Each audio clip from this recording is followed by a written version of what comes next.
Before you watch the video, please hit the subscribe button and the bell icon so you will be updated with the latest video.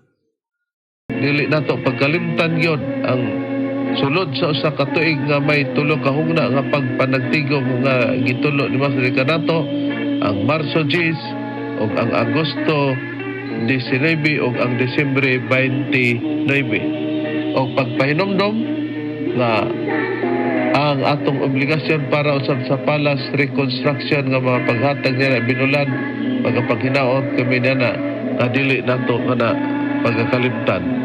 O nining tungod karon magapadayag o magapaila pa ang kauban pang ebangelista o ministro. Kumusta og mayong pagpatalinghong usab sa gihapon kini ang inyong igsoon ebangelista Brother Juan Ronilo Mangalos. May usa nga makikuban kaninyo nini atong programa karon. Ingon ini kita nga oras sa inyong pagpatalinghog dinhi sa RMN DXPR Pagadian City alauna ngadto sa alauna imedya ang tagna sa kahaponon. Og ang akong pagpanimbaya o ang among pagpanimbaya sa tanan nga mga kaigsunan ubos sa pagdumala sa presidente Brother Donald Ainley og sa mga kaigsunan nila ni Sister GD Palabrica Ainley or Ainley Palabricano GD Ainley Palabrica og sa imong pamilya. Brother Boy Paderon og sa imong pamilya, mga Aladad family, mga Jalil family, Albarico family, og ni Brother Marshall og ni Sister Bibi Jana og sa imong pamilya. Ingon man kang Brother Marshall De Leon og sa imong pamilya. Atong igsoon usab Sister Raquel Aribado og sa imong pamilya may pagpaminaw. Og ang programa sa PBC nga mga langit ng lamdag sa kinabuhi mabati na kini sa 23 ka mga radio station Visayas ug Mindanao.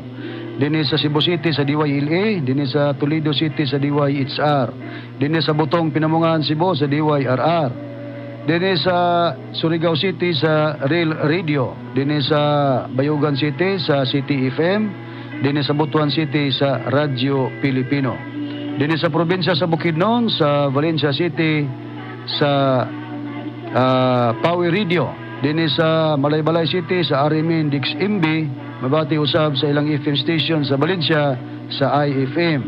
Dinhi sa Manolo Fortits Bukidnon sa Radyo Natin mabati usab ang atong programa. Dinhi sa Iligan City sa Radyo Bandira, dinhi sa Dipolog City sa RMN DXDR og usab dinhi sa RPN DXKD Dipolog. Dinhi usab sa Calamba Misamis Occidental sa DXMM FM.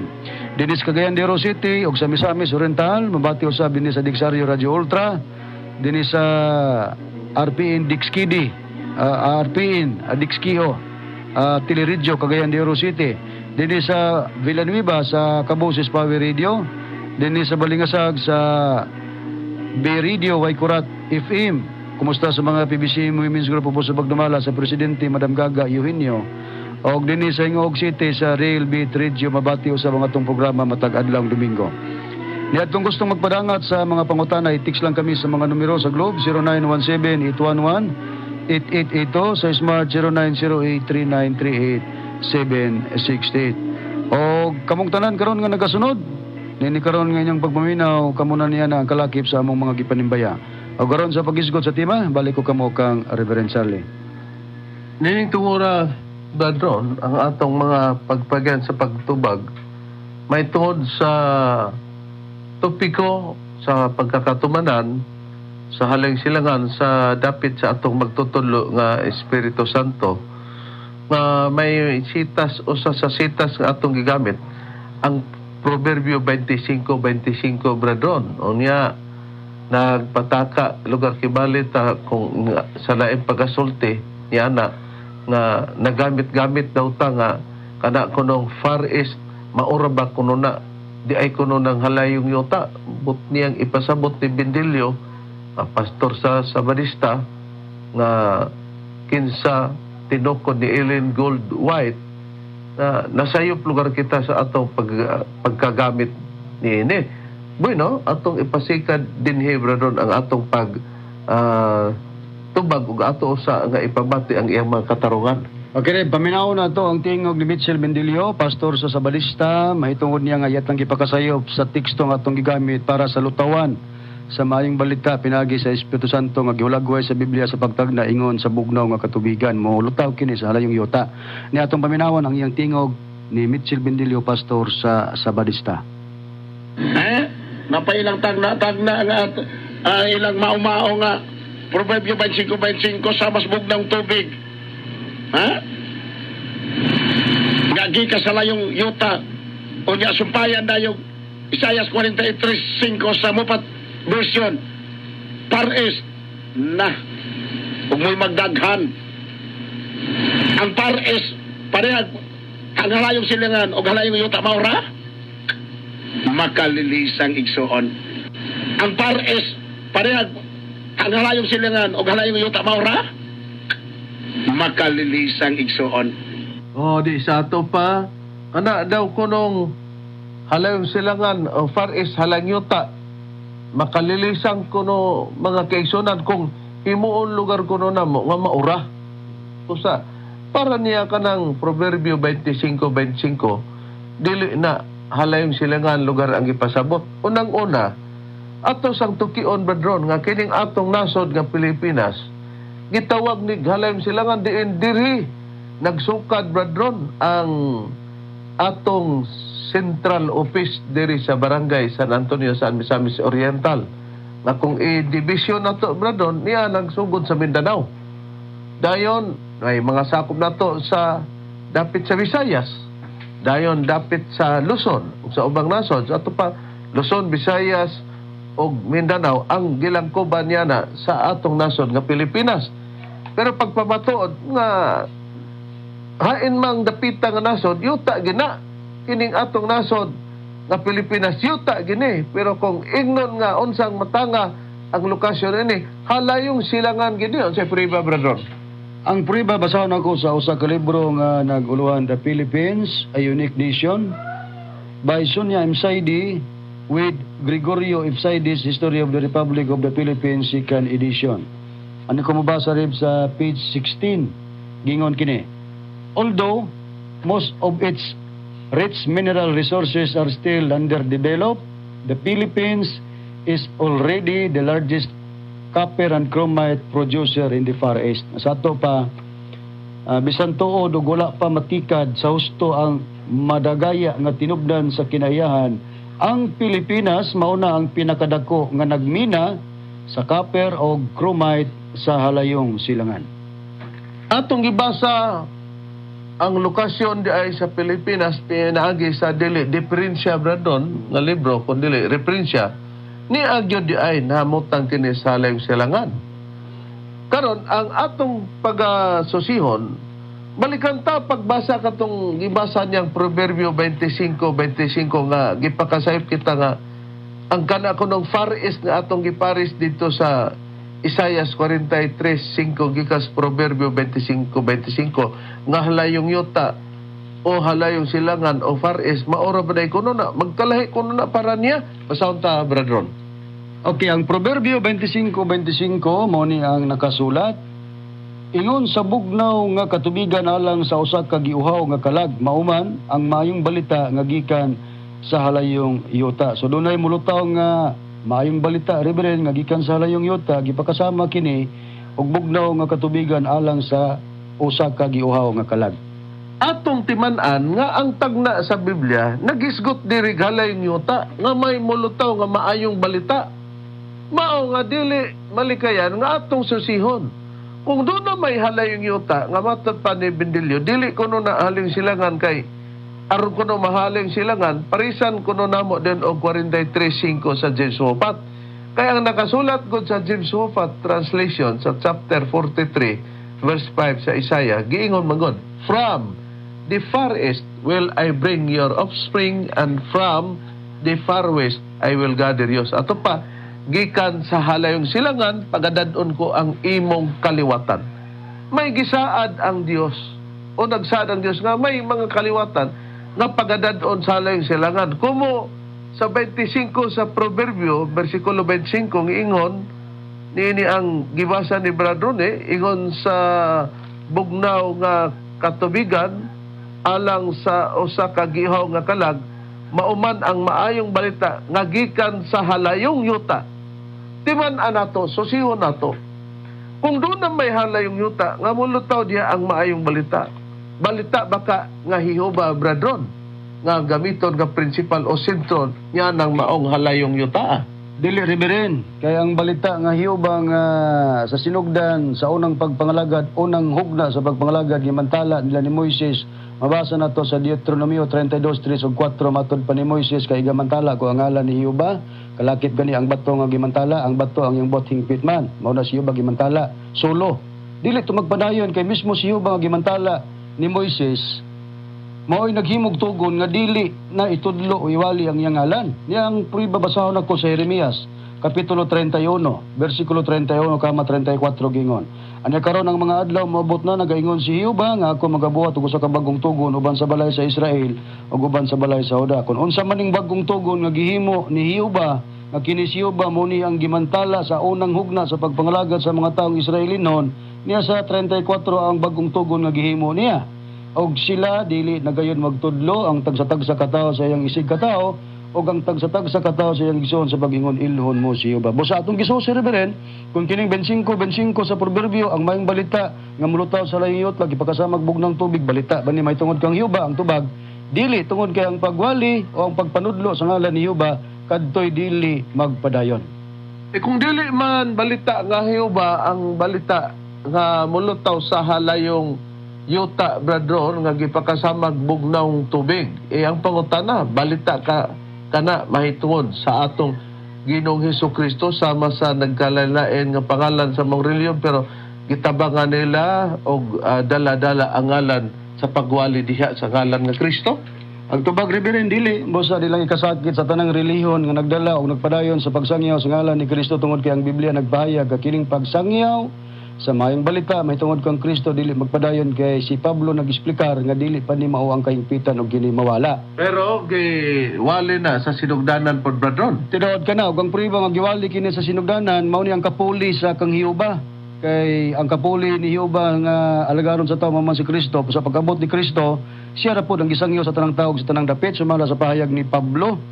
Kolosas 1:27-28 rib ang akong basahon gingon. Gibutan sa Dios ang pagpailang adto kanila sa kadako gayod sa mga kadagaya sa himaya sa mong tinago alang sa mga hintil ang tinago nga si Kristo anaa kaninyo ang paglaom alang sa himaya. Siya si Kristo mao pagamit og siya singular na Kristo ra gyud mao ang among ginasangyaw sa among pagpanambag sa tanang mga tawo ug sa among pagpanudlo sa tanang mga tawo diya sa tanang kaalam aron among ikapatubang silang tanan ingon nga mga hingkod diya kang Kristo.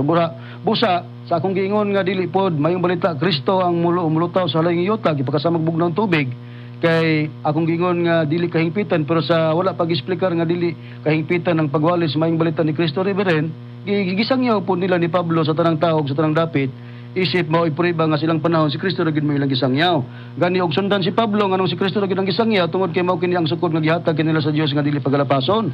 Ikaduhang Korinto 10:13-14 sa pahayag ni apostol nga si Pablo nga atong mabasa apan kami dili magpasigarbo lapas sa sukod kun dili sumala sa sukod sa gilayon nga gibahin kanamo sa Dios ingon nga sukod nga nagaabot diha kaninyo kay kami wala maglapas sa among sukod nga daw wala kami paabot diha kaninyo kay kami mao ang unang nagpakaabot diha kaninyo dala ang maayong balita may tungod kang Kristo. So mao pud ni ang rason nila ni Pablo nga wala nila gisagol ang pagwali silang kapanahonan nga giapil ang amahan nga si Hiuba ug wa pud nila giapil ang pagwali sa balita sa Espiritu Santo. Principal o sentro nga pagwali. Tinuod ka na. Pero sa lintungan na Reverend nga nung atong gikonklusyonan nga ang tagna sa Proverbio 25:25 dili pod Kristo kana nga maayong balita tungod kay si Pablo ra pod mo nag-explicar sa diyang niabot ang panahon gyud nga mahibaloan sa mga tao nga kining ilang gisangyaw sa tanang tao sa tanang dapit nga mao ang ngalan ni Kristo dili to magpadayon nga isangyaw o iwali tungod kay matud pa ni Pablo dili hingpit og katupay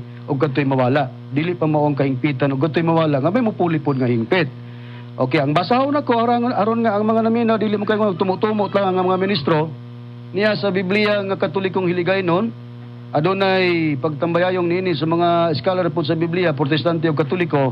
Basahon ako ang pahayag ni Pablo Rib sa unang Korinto Kapitulo 13 versikulo 9 ug 10. Gingon. Kaya ang aton ihibalo kag ang pagwali sang pulong sang Dios nga ginbugay sa aton indi pa himpit, pero kung ang himpit mag-abot ang indi himpit magataliwan. Atong timanan nga si Pablo nag-explicar nga doon na sila giwali nga pulong sang Dios, pero matud pa ni Pablo dili daw to hingpit ug kadtoy mawala kanang taliwan inig abot sa kahingpitan.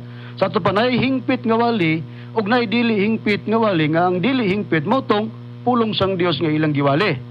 Atong susihon asa ba gipahinungod ni Pablo kining ilang giwali nga pulong sang Dios pero matod pa niya dili pa hingpit og kadtoy mawala inig abot sa kahingpitan. O si Pablo ra gyapon dinhi sa Roma ang atong kuhagpahayag sa kapitulo 10 bersikulo 17 sa mao ra gyapong Biblia nga Katolikong hiligaynon gingon.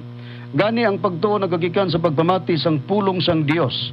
Kagang pulong sang Dios, mo ning iyang gi-explicar sa unang Korinto, ilang giwali pero dili pa mao ang kahingpitan ug gatoy mawala inig abot sa hingpit. Kagang pulong sang Dios nagaabot paagi sa pagwali nahanungod kay Kristo. Busa ang pagwali dahil sa maayong balita mahitungod kang Kristo reverend dili dahil ito magpadayon kadtoy mawala kay dili pa mao ang kahingpitan. Busa ang tubag sa pangutana kun dili man hiuba kining maayong balita nga mulutaw sa halayong yutla gipakasamag bugnang tubig kay dili naman ipadayon ang pagpanudlo sa ngalan. Dili po di ay Hesukristo reverend nga maayong balita ang mulutaw sa halayong yutag ipakasamag bugnang tubig kay atong nabasa sa Biblia dili pa kahingpitan ang pagwali sa maayong balita mahitungod kan Kristo mawala kini inig abot sa hingpit. Nakaron, kung doon na may balita nga maayong balita nga tuwa sa halayong yuta, bradron, dili man di ay hihiuba, dili man po Hesukristo kay napamatud-an na nga adunay pagpahunong na niya na o gihimo nga ang wali nga Kristo sa pagpamatod niya pus Pablo nga dili pa day tumao ang kahingpitan kay may hingpit nga mupuli niya na o katong puli niya na sa kang Kristo mao to'y iwali. Kinsa ba ang puli ni Kristo nga mao na ang iwali niya nang dapit nga gingog halayong yuta nga supak si Mitchell Bendillo nga kana halayong silangan dili daw na bradron. Okay Reb, nindot ang atong kuhaag tubag sa pagtubag sa pangutana kung kinsa ang kapuli sa atong Ginoong Hesukristo mismo nga atong Ginoong Hesus may atong kuhagpahayag kinsa ba'y kapuli niya sa Biblia nga kung pagabasahon ang pulong sa Dios sa Juan kapitulo 14 bersikulo 25 ngadto sa 26 Reb ang akong pagbasa ingon ini kining mga butanga ginasulti ko ng daan kaninyo samtang kauban paninyo ako pahayag kini ni Ginoong Hesus. Apan kon makagikan na ako, ang magdadasig nga mao ang Espiritu Santo, mao ang ipadala sa amahan. Puli kanako. Busa kung kinsa ang mulugar nga kapuli sa atong Ginoong Kristo, sanglit nga kini si Kristo mo'y napuli sa dapit sa amahan nga si Yuba, kung magisgot na sa pagpangalagad, giwali po do gisangyaw, pero atong gisusi nga dili magpadayon ang pagwali sa ngalan ni Kristo kay dili kahingpitan. Doon na di ay kapuli niya, reverend. Nga sa atong nasusi sa Biblia, ang kapuli niya o lain mismo si Kristo mo'y namulong. Ang kapuli niya mao ang Espiritu Santo. Kung mao, matinaw nga ang maayong balita nga gikan sa halayong yuta, balita din na nga Espiritu Santo puli kang Kristo. Doon na ba'y mga tao nga gitag na ang mga muwalig yun sa Espiritu Santo bradon o kanay sa pagklaro na sa aktual nga panghitabo na natuman na diri ka nato busa mo ka na nganong wali na sa Espiritu Santo nga atong giwali. Sa Biblia, Reverend, hanay kayo nga dunay mga tao nga gihimong kasangkapan sa Dios nga ang ilang ibalita dili Kristo, dili po Diyoba, kundi maayong balita na pinagi sa Espiritu Santo. Basahon ako ang tagna nga nakasulat sa Biblia dinhi sa pahayag ni Apostol nga si Pedro sa naunang Pedro kapitulo 1 bersikulo 12 gingon og kanila gipadayag nga dili sa ilang kaugalingon kundi kaninyo na nag-alagad sila diha sa mga butang nga karon gikapahibalo na kaninyo pinagi sa mga tao nga nagawali sa maayong balita pinagi sa Espiritu Santo nga pinadalagikan sa langit mga butang nga niini ang mga manulunda nangandoy sa pagsudong. Sa walay ko kaulaw, Reverend, atong giangkon nga kita kining mga tao nga mo'y katumanan nga gihimong kasangkapan sa Dios kay niya nato ang ilhanan kay kita lang ang nagwali sa maayong balita pinagi sa Espiritu Santo. O di mo na, o kung mangita ta, kung sabay among gibalita, di ba Espiritu Santo? Muna nga, ang wali nga hiuba, dili dito magpadayon kay gikat off na sa sistema sa pagpamatod hiuba.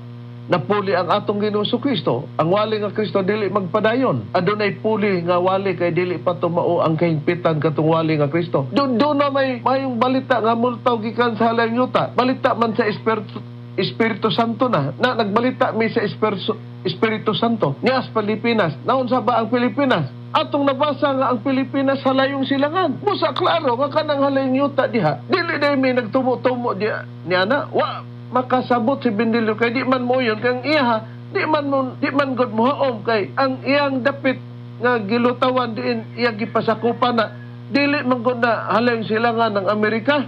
Sa Amerika man ang Sabadista.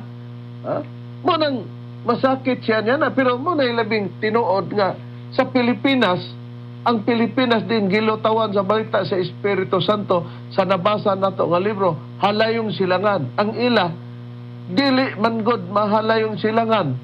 Pwede ignog halayong uta pero di man na maaw ang maayong balita nga Hesukristo. Ang siyempre ba, Bradron, nga dito na nagsumikat sa Amerika.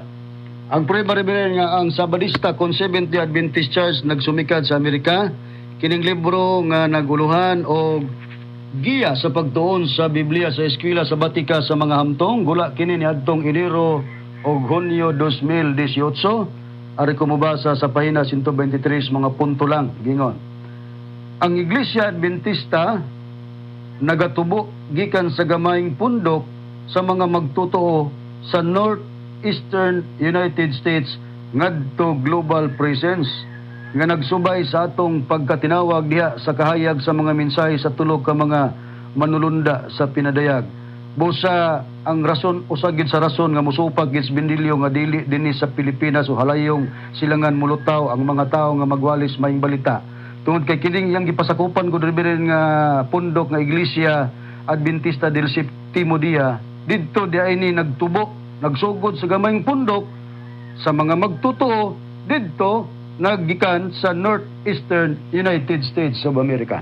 Di nakita na to nga mukha na ang rason nga supakon ni Bindilyo nga nay maayong balita nga mulutaw sa langyota nga dili kuno balita sa Espiritu Santo. Sumabag inyo ng balita. Og inyo na ngano man nga ang gibalita ninyo nga Kristo dili pa man magpadayon matud pa ni Apostol Pablo kay mawala pa na. Unya, moingon mong dagbakat we. Adi gilalis ninyo si Apostol Pablo dili ang mga ministro sa PBC ngano man kay kami dili kami ingon nga nakiglalis og sa balaod pa sa gobyerno nga nituman mi law-abiding citizens mi.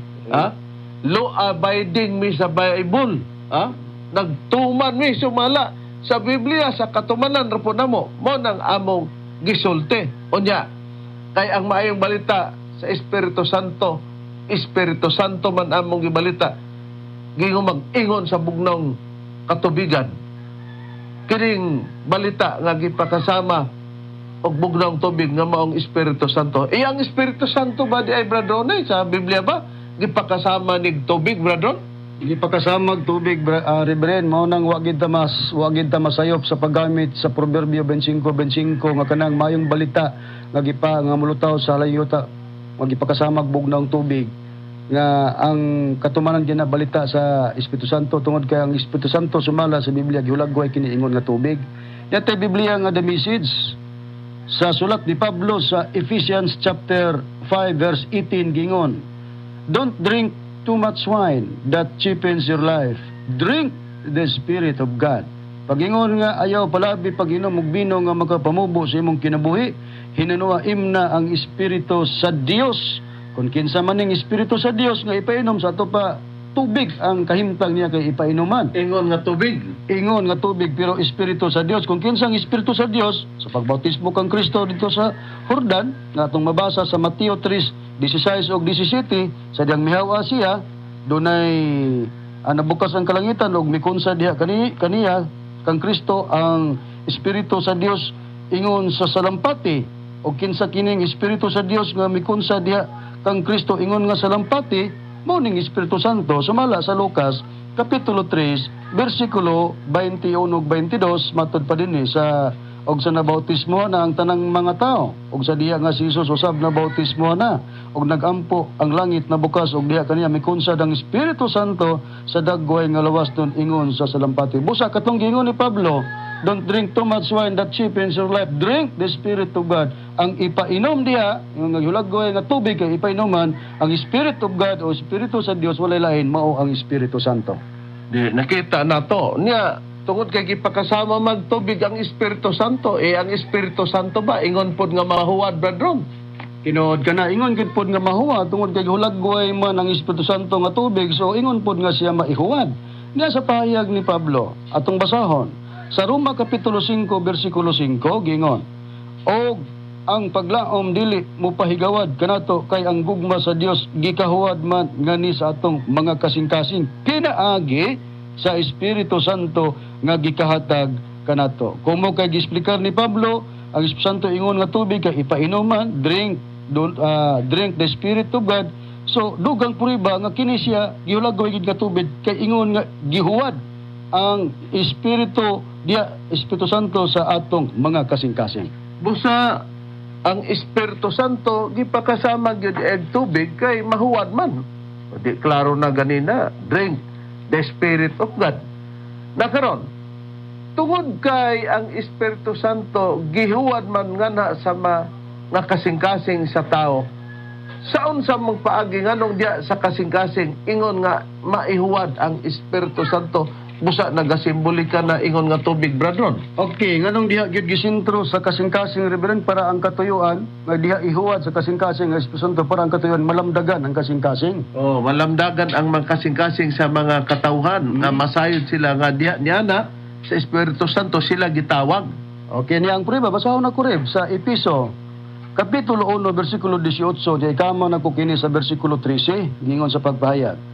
Nga magalamdag sa mga mata sa inyong kasing-kasing, aron inyong masayran kung unsa ang kalauman, diya sa iyang pagtawag kaninyo, kung unsa ang mga bahandi sa iyang mahimayaong panulundon diya sa mga balaan. Busa mao ni ang katuyuan, nganong giingon si Pablo nga ihuwad ang Espiritu Santo, kay gihulagwag ingon nga tubig diya sa kasing-kasing, tungod kay ang kasing-kasing aron nga malamdagan kini, aron pod nga masayod sila sa kalauman diha sa pagtawag sa Dios sa mga tao. Ug sa diyang natawag ang mga tao gitawag sa Dios ang mga tao nga nalamdagan na ilang kasing-kasing kay nahuwaran sa Espiritu Santo. Mayang balita. Sa mayong balita, nya ang mayong balita wala lain mayong balita pinagi sa Espiritu Santo, sa diyang tuuhan ni mao ni siya ang makapaluwas sa mga tao. O mausap kini September sa kaluwasan. Tinuod ka na, Reverend. Ang akong basahon kining versikulo 13 sa Kapitulo 1 sa Episo, gingon,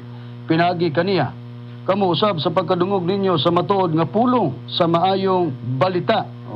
Wailain mayong balita nga gi-explicar ani gipasabot balita pinagi sa Espiritu Santo tungod kay ang balita nga Kristo dili hingpit ug mawala, ang balita pud nga Hioba dili pud magpadayon. Sa to pa ang mayong balita nga madunggan, pulong sa mayong balita nga madunggan, mahitungod sa pagluwas, mao kini ang balita sa Espiritu Santo. Og matod pa dinhi sa nanagpanuo na kamo kaniya, gitimbrihan kamo nga ang gitimbre mao ang gisaad nga Espiritu Santo. Busa mga mahala mong tigpaminaw makiigsuran dili tinuod nga ang Pilipinas dili halayong silangan kanang Proverbio 25:25 tawgog halayong yuta kay mulutaw man ang maayong balita diya niana usbona mo dili balita nga Jehova, dili pod balita nga Jesucristo, kundi balita nga Espiritu Santo. Di pagulagway halayong yuta nawa may laing nagwalig Espiritu Santo nga nasod abi na diri sa nasod nga Pilipinas kami man lang di halayong yuta di ay nagisusi na to halayong silangan sa reprensya nga dili diferensya. Busa among gipanghinaot nga nalamdagan kamo sa mga kamatoran, miabot naman ang oras, dirita sa kamatoran magpasakop. So pahi naman sa gipamulong ni Bendilyo, nga nagbandilyo. Kini ang inyong alagad, Evangelista Reverend Charlie Eugenio, sa ngalan sa mong magtutulo, Master Tomas de Eugenio Sr., o sa ngalan sa kong kauban nga Evangelista o Ministro. O gini usab ang inyong igsoon Evangelista, Brother Juan Ronilo Mangalos. Kami mingon hangtod sa sunod higayon sa samang tagna ug samang istasyon. Daghang salamat sa inyong pagpaminaw.